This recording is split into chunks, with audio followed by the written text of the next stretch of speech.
I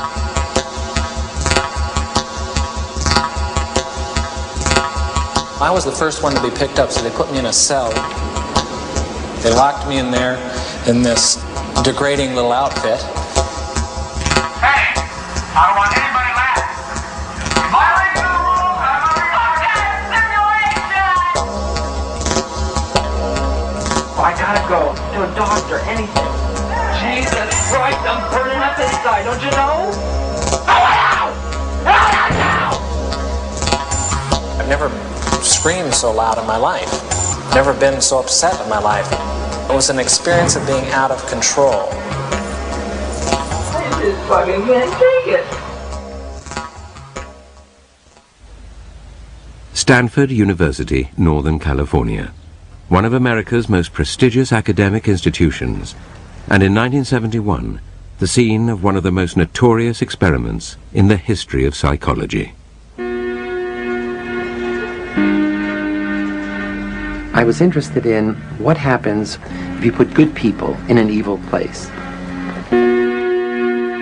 Does the situation outside of you, the institution, come to control your behavior, or does the things inside of you, your attitudes, your values, your morality, allow you to rise above a negative environment? The negative environment Zimbardo chose to test his ideas was a prison. He would convert the basement of the university's psychology department into a subterranean jail. We put prison doors on each of 3 office cells. In the cells, there was nothing but 3 beds, and there was actually very little room, if anything else, because they were very small. And here we had solitary confinement, which we call the hole. And in the hole was the place where prisoners would be put for punishment. It was a very, very small area. When you closed the door, it was totally dark.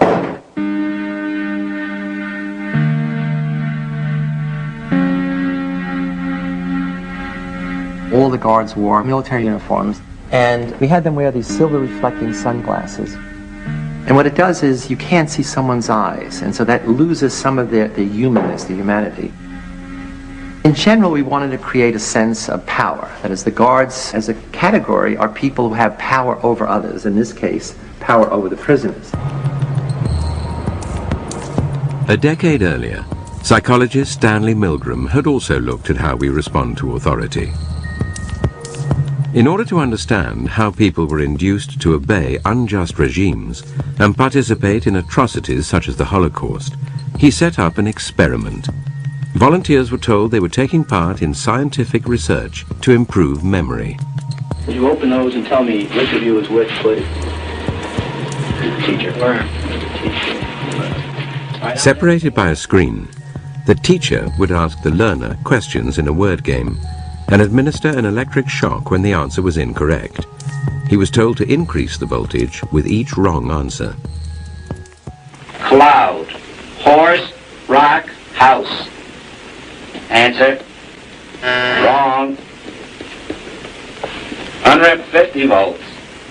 Answer. Horse. Experiment. That's all. Get me out of here. Get me out of here, please. Continue, please. Go right on. I refuse to go on. Let me out. He refuses to go on. The experiment requires you continue, teacher. Please continue. Participants didn't know that the learner was really an actor and the so-called shocks harmless. You're going to get a shock. 180 volts. Ow! I can't stand the pain. Let me out of You here. can't stand it. I'm not going to kill that man, eh? I mean, who's going to take the responsibility if anything happens to that gentleman? I'm responsible for anything that happens here. Continue, please. All right, next one. Slow. Walk, dance, truck, music. Two-thirds of volunteers were prepared to administer a potentially fatal electric shock when encouraged to do so by what they perceived as a legitimate authority figure. In this case, a man in a white coat. 375 volts. I think something's happened to that fellow in there. I don't get no answer. He was hollering with less voltage. Can't you check in and see if he's all right, please? Milgram's findings horrified America. They showed that decent American citizens were as capable of committing acts against their conscience as the Germans had been under the Nazis. Like Milgram, Zimbardo was interested in the power of social situations to overwhelm individuals. His experiment would test people's responses to an oppressive regime. Would they accept it or act against it? Zimbardo's experiment was conducted against a backdrop of civil rights activism and protest against the Vietnam War. There was a sense of student power, student dominance, and student rebellion against authority in general. It was from the student body that Zimbardo selected his participants. After passing tests to screen out anyone with a psychological abnormality, they were paid $15 a day. Each was randomly assigned to the role of guard or prisoner. It was a prison to me. It still is a prison to me. I don't look on it as an experiment or a simulation. It was just a prison that was run by psychologists instead of run by the state. I was 20, and that September I was going to college, and it would be nice to have a summer job, but there sure wasn't a lot of time left. And I looked in the want ads, and I found this thing which was just going to fit. It was just 2 weeks.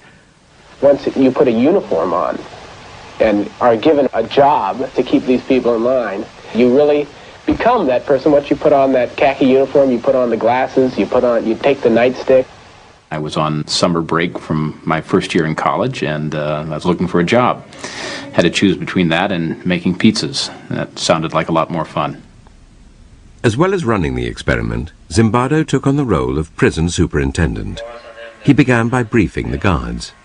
I said, you have to maintain law and order. If prisoners escape, the study is over, and you can't use physical violence. You can create a sense of fear in them. You can create the notion that their life is totally controlled by us, and that there'll be constant surveillance. We have total power in the situation, and they have none.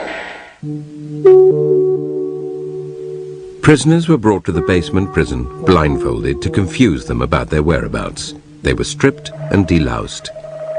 Of course, the guards started making fun of their genitals and humiliating them. And really, it's the start of what's known as the degradation process, which not only prisons, but lots of military-type outfits use that process.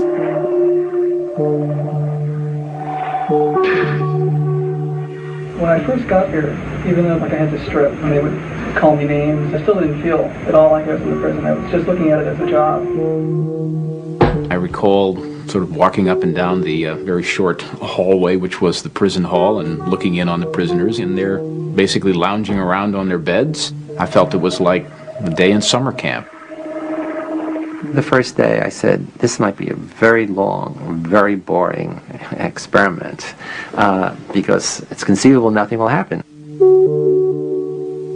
I arrived independently at the conclusion that this experiment must have been put together to prove a point about prisons being a cruel and inhumane place, and therefore I would do my part, to help those results come about. I was a confrontational and arrogant 18-year-old at the time, and I said somebody ought to stir things up a bit here.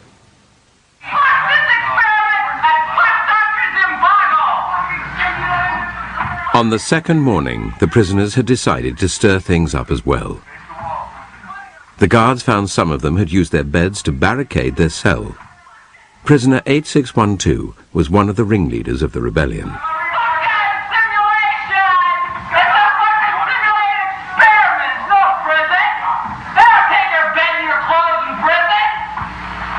Initially, I was stunned. I didn't expect a rebellion because not much happened. I mean, it wasn't clear what they were rebelling against, but they were rebelling against the status, rebelling against being anonymous, against having to follow orders from these other students. As punishment for the rebellion, prisoner 8612 was put in the hole, and the guards turned on the other prisoners. The guards felt that they now have to up the ante of being tough. The prisoners made the mistake of beginning to use profanity against the guards in a very personalized way. So not against the guards, but, you little punk, you big shit, and so. And the guards got furious. Everybody out! Come on! Well, gentlemen, here it is time for count. Prisoners were repeatedly woken in the middle of the night. The guards made them do menial, physical tasks and clean out toilets with their bare hands. We made it a point to not give them any sense of comfort or what to expect, that that anything could happen to them at any time, including being rousted from their sleep at any hour and forced to stand up in a line and have me hurl insults at them and make them do exercises. When you interrupt people's sleep, they tend to become a little disoriented. And since there was no daylight in the prison, they had no idea whether it was night or day.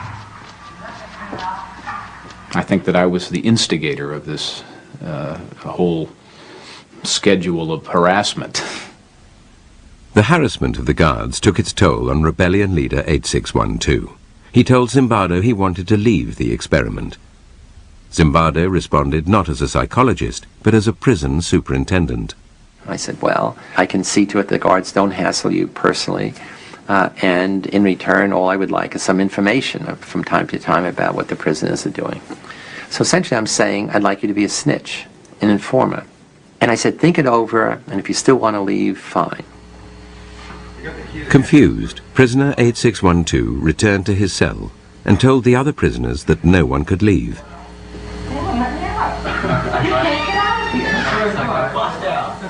He believed that we wouldn't let him go, although we've never said that. But the fact that he was the ringleader of the rebellion, and he told the other prisoners, they won't let you leave. And that really transformed the experiment into a prison. I was told that I couldn't quit. And at that point, I just felt totally hopeless. More hopeless than I'd ever felt before. Soon after returning to his cell, prisoner 8612 started showing signs of severe distress. God damn it! You're fucked up!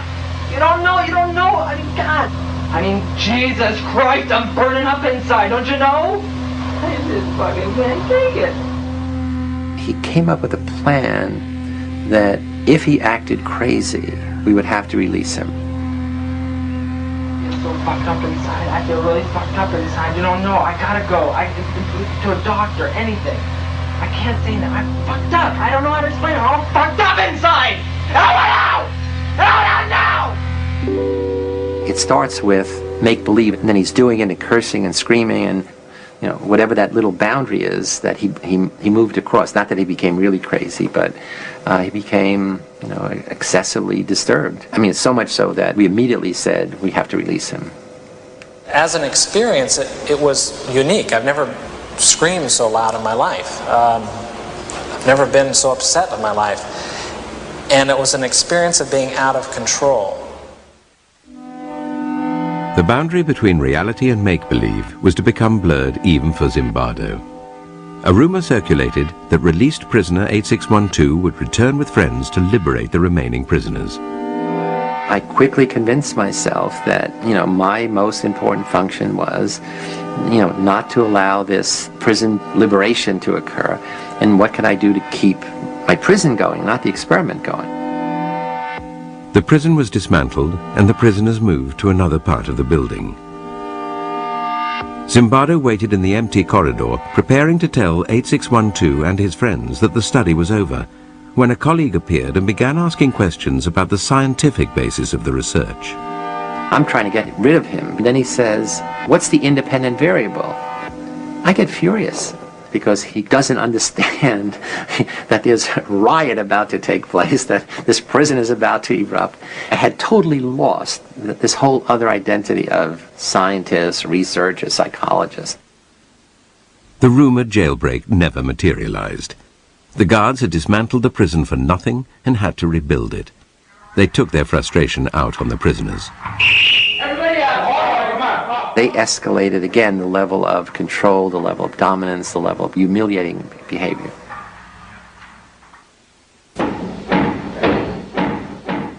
"819 was the next prisoner to rebel against the harassment of the guards. He barricaded himself in his cell and refused to take part in the count. You're not only not getting a cigarette, but for as long as the cell's blockaded, you're going to be in solitary when you get out. For 819's disobedience, the guards made his cellmates do mindless work. This undermined any vestige of solidarity amongst the prisoners, who now chose to accept the tyranny of the guards rather than risk further harassment. That was one of the surprising things to me, is that there was so little that the prisoners did to support one another after we started our campaign of, divide and conquer. Isolated and distraught, prisoner 819 told Zimbardo he wanted to leave. While I'm interviewing 819 and saying, okay, it's all over, thank you for your participation, I'll give you money for the whole 2 weeks, even though you're leaving early, he hears the prisoners shouting, 819 did a bad thing. Prisoner 819 did a bad thing. Prisoner 819 did a bad thing. Prisoner 819 did a bad thing. And he said, I can't leave. And he's crying. And he says, I can't leave. I said, what do you mean you can't leave? He said, no, I have to go back because I don't want them to think that I'm a bad prisoner. And that's when I really flipped out. That in such a short time, a college student's thinking could become so distorted. I said, you're not a bad prisoner. You're not a prisoner. And this is not a prison. And it was this thing where he opened his eyes. It was just really like a cloud being lifted. Seeing things clearly, prisoner 819 reverted to his original request and was released. To replace him, the experimenters called in one of their reserves from the standby list. I got a phone call saying, are you still available as an alternate? Kind of cheery female secretary voice. I said, yes, sure. And so she said, could you start this afternoon? And I said, yes, sure. And my role in the experiment really began.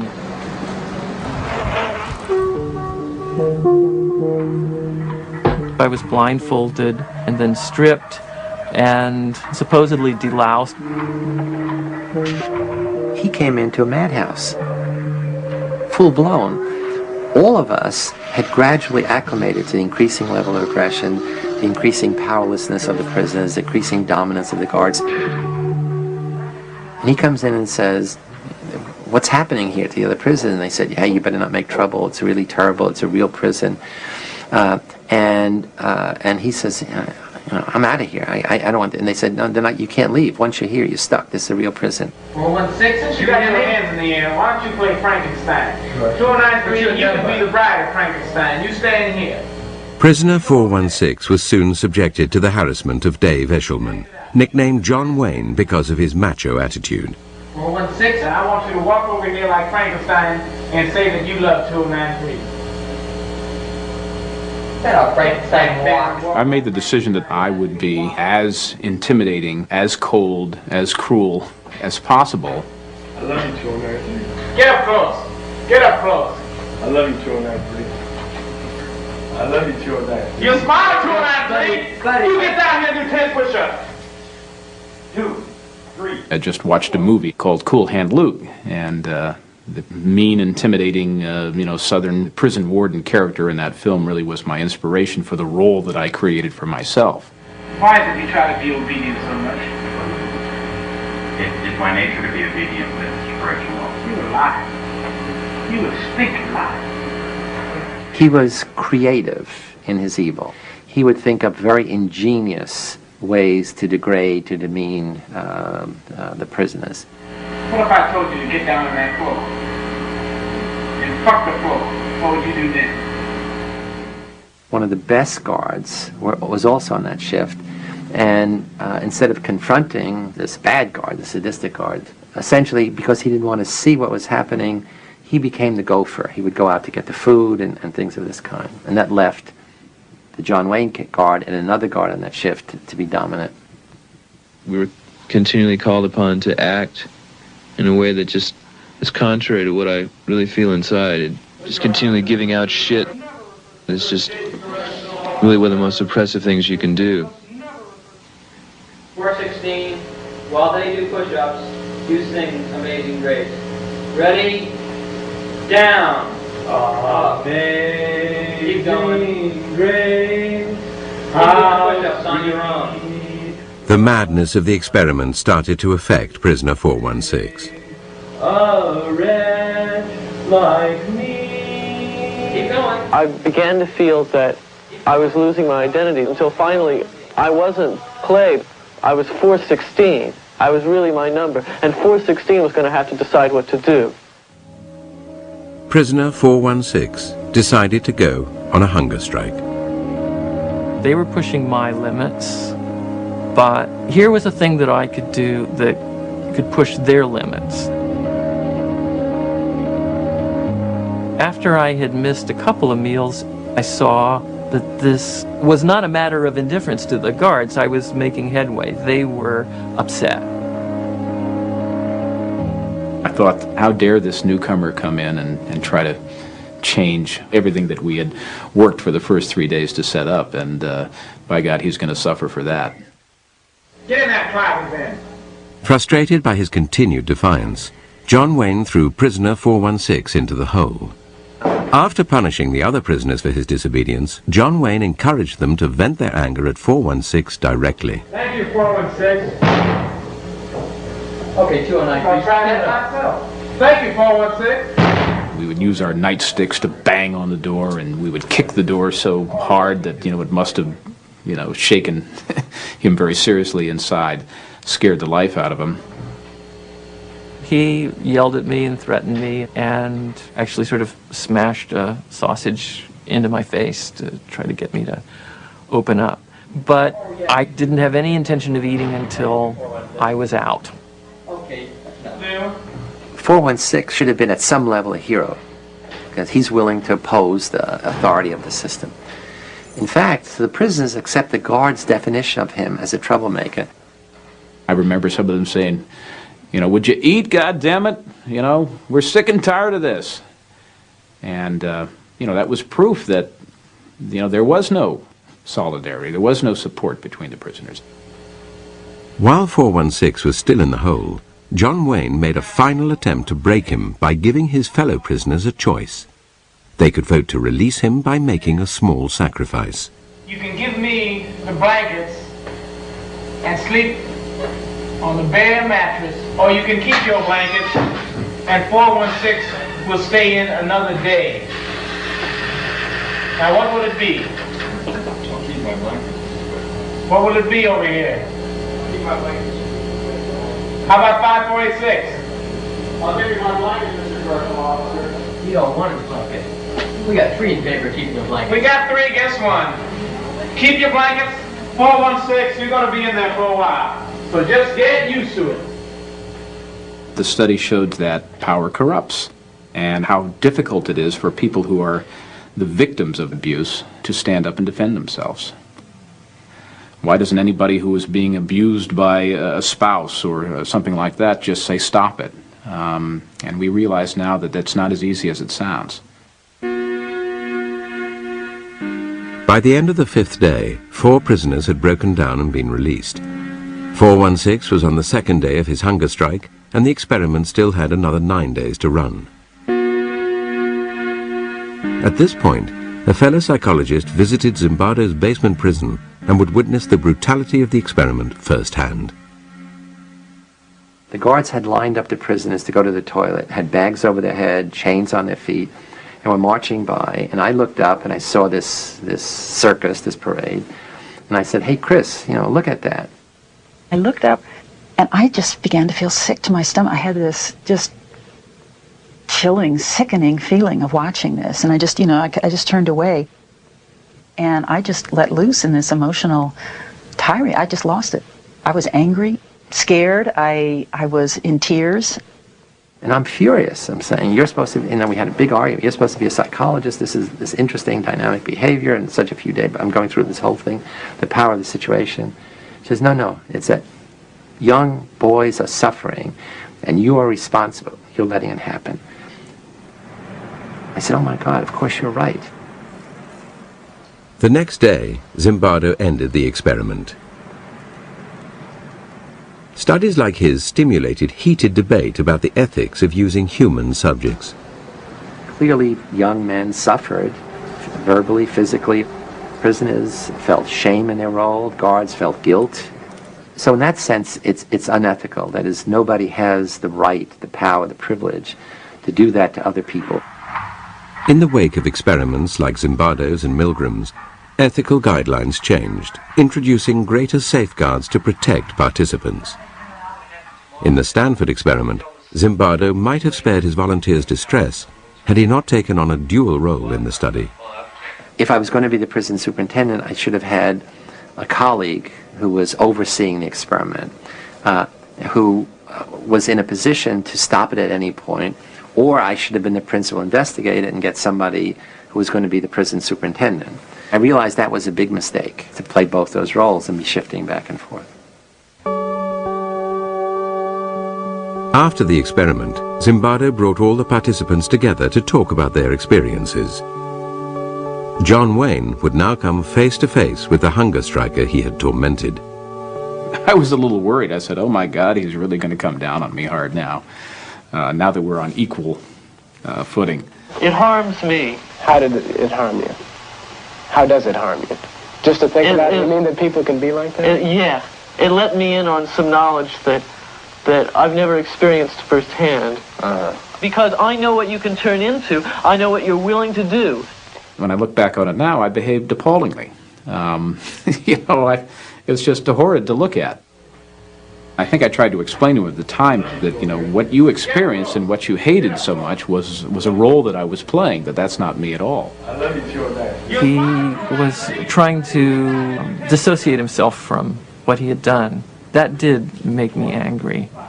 Everyone was acting out a part and playing a role. Prisoners, guards, staff, everyone was acting out a part. It's when you start contributing to the script, that's you. And thus it's something you should take responsibility for. I didn't see where it was really harmful. It was degrading, and that was part of my particular little experiment to see how I could... Your particular little experiment. Yes, Why don't you tell me about that? I was running little experiments of my own. Tell me about your little experiments. Okay. I'm curious. I wanted to see just what kind of verbal abuse that people can take before they start objecting, before they start flashing back.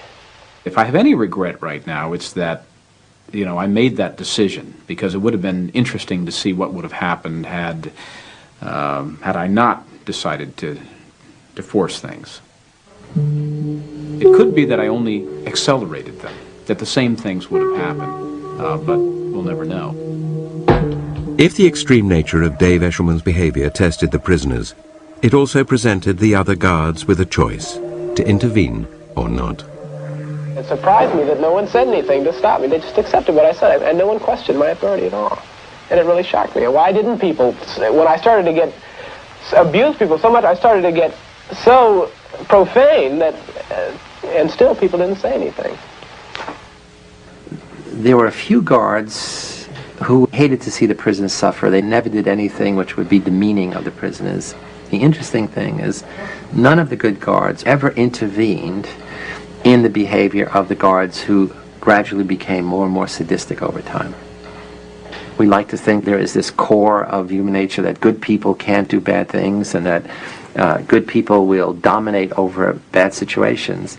In fact, one way to look at the Stanford prison studies is that we put good people in an evil place, and we saw who won. Well, the sad message is, in this case, the evil place won over the good people. It did show some very interesting and maybe some unpleasant things about human behavior. It seems like, every century, every decade that we go through, we're suffering the same kind of atrocities, and you need to understand why these things happen. You need to understand why people behave like this.